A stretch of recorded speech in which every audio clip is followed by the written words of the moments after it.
पता भी नहीं है कितने पाप हमने किए हैं या नहीं किए हैं। बोलता है जानी कानी च पापानी जन्मंत्र करधानी च, कुछ पाप हम खुद करते हैं, कुछ हमसे हो जाते हैं। और गौ माता की परिक्रमा करने से, दर्शन करने से हजारों करोड़ों पाप जो है वो नष्ट हो जाए। माता कोई भगवान जो है कोई किस चीज़ का भूखा थोड़ी है, एक श्रद्धा में बजाइए। भगवान श्रद्धा का ही भूखे हैं। चीज़ें ला रहे हैं, कोई बाज़ार से चीज़ें ला रहे हैं कुछ, तो अगर हम गौ माता का दूध जो है वो बच्चों को दो, देखिए कैसे स्ट्रेस, हमें दिमाग में कोई परेशानी रहेगी नहीं। नमो भगवते वासुदेवाय, इस मंत्र का उच्चारण करने से भगवान विष्णु तो प्रसन्न होते हैं, माता लक्ष्मी प्रसन्न होती है। भगवान कृष्ण द्वापर युग चल रहा था, उस वक्त भी गौ माता का जो भगवान कृष्ण ने अगर भगवान जिसकी सेवा कर रहे हैं तो कोई ना कोई चीज़ तो होगी है। और जो हमारे शास्त्र वेद 18 पुराण हैं, 6 शास्त्र हैं, उनको पढ़ा जाए। 4 वेदों में गौ माता में 33 कोटि देवता वास करता है। और 33 कोटि देवता के साथ साथ हमारा आयुर्वेद स्पष्ट कर चुका है। कैंसर से पीड़ित थे, आज वो बिल्कुल उनका उपचार बिल्कुल ठीक चल रहा है। और गौ मूत्र से उन्होंने उपचार अपना किया है और आयुर्वेदिक घर बैठ के उन्होंने उपचार किया। आज लोग घर में कुत्तों को पाल रहे हैं। कुत्तों का हमें समझ रहे हैं हमारा समाज किस ओर जा रहा है। पुराने समय में हमारी माताएं बहनें जब सुबह खाना बनाती थी तो सबसे पहले गाय के लिए ही एक रोटी निकालती थी और उससे पहले एक गोबर से लेप करती थी पूरे घर में। लेप करने का अर्थ ये था शुद्धता, पवित्रता। आज आप गौशाला में देखो, आप चलोगे, आपके ऐसे ही पता ही कितने रोग दूर हो जाएंगे। ये जो गोपाष्टमी का त्यौहार है, ये जम्मू कश्मीर ही नहीं बल्कि पूरे विश्व में मनाया जाता है। भगवान कृष्ण जी ने गौ सेवा प्रारंभ की थी। भगवान कृष्ण, गो गोपाल इसका नाम दिया गया है क्योंकि भगवान कृष्ण जी ने इसी दिन गौ सेवा जो है वो प्रारंभ की थी। गोपाष्टमी का आज पावन पर्व देश भर के साथ साथ दुनिया में भी सेलिब्रेट किया जा रहा है। आखिरकार इसकी महत्ता क्या, यानी कि इंपॉर्टेंस है क्या, इतिहास में इसका वर्णन क्या है, क्यों आज हर कोई जो है गाय माता की सेवा करता है, उनके दर्शन करने के लिए आता है, उनके आगे नतमस्तक होने के लिए आता है, अपने परिवार बच्चों के साथ जो है गाय माता के दर्शन करने के लिए आ जाता है। इस समय मैं जम्मू की सबसे बड़ी गौशाला जो है अम्फला, वहाँ पर मौजूद हूँ और मेरे साथ तीर्थ शास्त्री जी हैं, ये भी यहाँ पर गौ सेवा कर रहे हैं। सुबह से ही ये अम्फला गौशाला में है। तीर्थ शास्त्री जी, सबसे पहले तो आपका स्वागत करते हैं हम। देखिए, आप बड़ा सा भ्रम है लोगों को कि आखिरकार आज के दिन को जो है क्यों इतने धूमधाम के साथ जो है मनाया जाता है, पूजा अर्चना की जाती है, हर कोई गौ माता के दर्शन करने के लिए व्याकुल रहता है। आखिरकार इसकी महत्ता है क्या और क्यों जो है गोपाष्टमी आज पूरे विश्व के अंदर इतनी धूमधाम से मनाई जा रही है? देखिए, सबसे पहले आपका और आपके चैनल का बड़ा बड़ा धन्यवाद। ये जो गोपाष्टमी का त्यौहार है, ये जम्मू कश्मीर ही नहीं बल्कि पूरे विश्व में मनाया जाता है जी।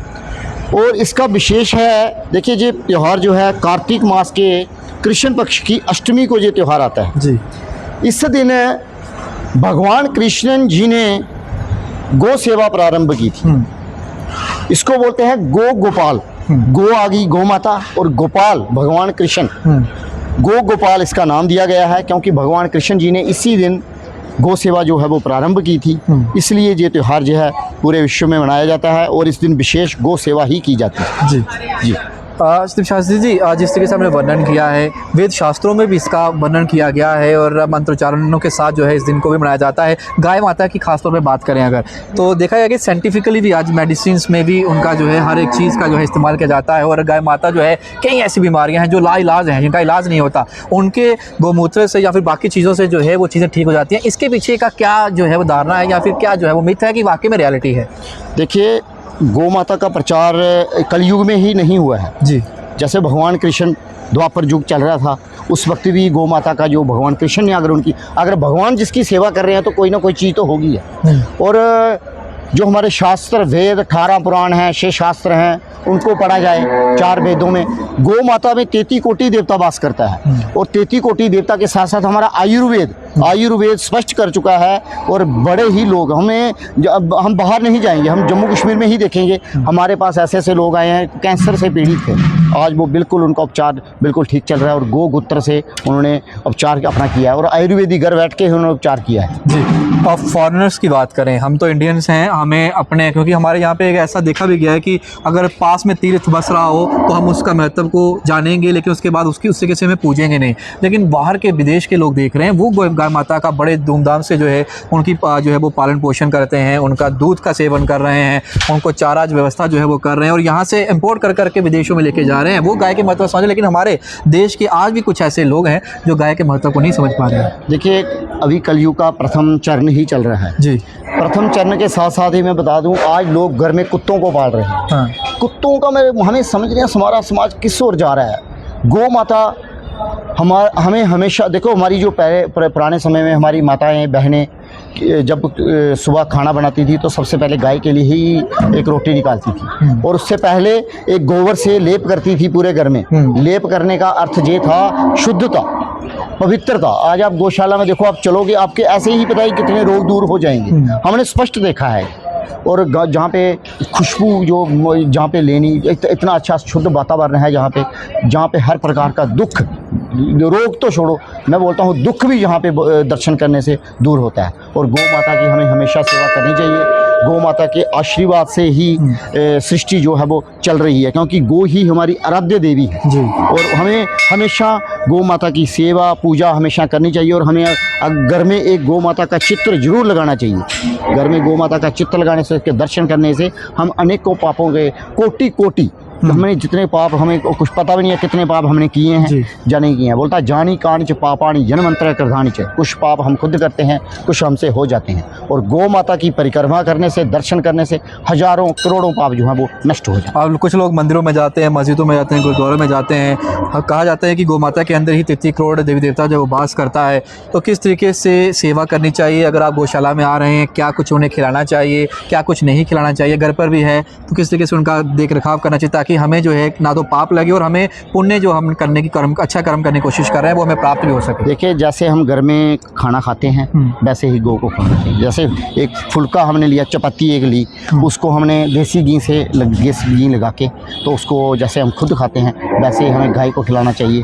क्योंकि गौ माता, अगर हमने जिसको माता कह दिया तो उसकी सेवा हमें माँ के बराबर ही करनी चाहिए। और माँ के बराबर ही सेवा, देखो गौ माता कोई भगवान जो है कोई किस चीज़ का भूखा थोड़ी है। एक श्रद्धा में बजायते, भगवान श्रद्धा का ही भूखे हैं। अगर श्रद्धा से हम जो चीज़ हम खुद खा रहे हैं वो गाय को खिलाएंगे तो हम हजारों करोड़ों पाप जो है वो दूर कर सकते हैं। और हमें हमेशा गौ माता की सेवा करनी चाहिए।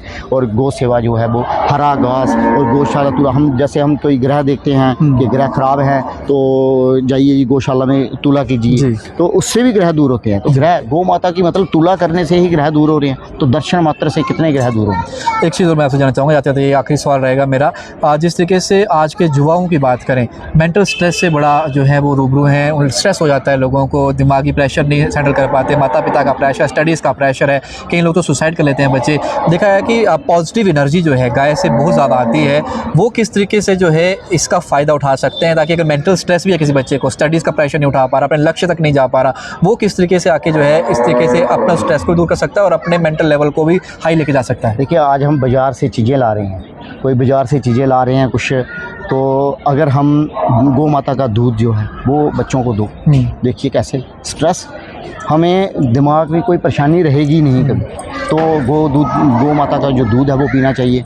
और गोमूत्र, मैं तो बोलता हूँ महीने में एक बार जरूर गोमूत्र का भी सेवन करना चाहिए। उससे भी मस्तक की जितनी भी इंद्रियां हैं हमारी शुद्ध होती हैं। और हमें मानसिक, जैसे कोई यादाश्त कमज़ोर है जैसे कि गोमूत्र पीने से उसकी यादाश्त बड़ी तेज़ी से आगे बढ़ती है, आयुर्वेद स्पष्ट कर चुका है। तो हमें गौ सेवा जरूर करनी चाहिए और गौ द्वारा दिए गए रत्नों का हमें पालन करना चाहिए और उनको धारण करना चाहिए। जी, आप शास्त्री हैं, एक आखिरी सवाल है, आप पूजा अर्चना जब की जाती है घरों के ऊपर, तो कई लोग कोई मंत्र करते हैं, कोई मंत्र, कोई एक कॉमन मंत्र है कोई घर पे उच्चारण, ताकि शांति समृद्धि बनी रहे और तरक्की घर की जो है वो बड़ी? सबसे अच्छा मंत्र है ओम, आसान और सबसे स्पष्ट, ओम नमो भगवते वासुदेवाय। इस मंत्र का उच्चारण करने से भगवान विष्णु तो प्रसन्न होते हैं, माता लक्ष्मी प्रसन्न होती है।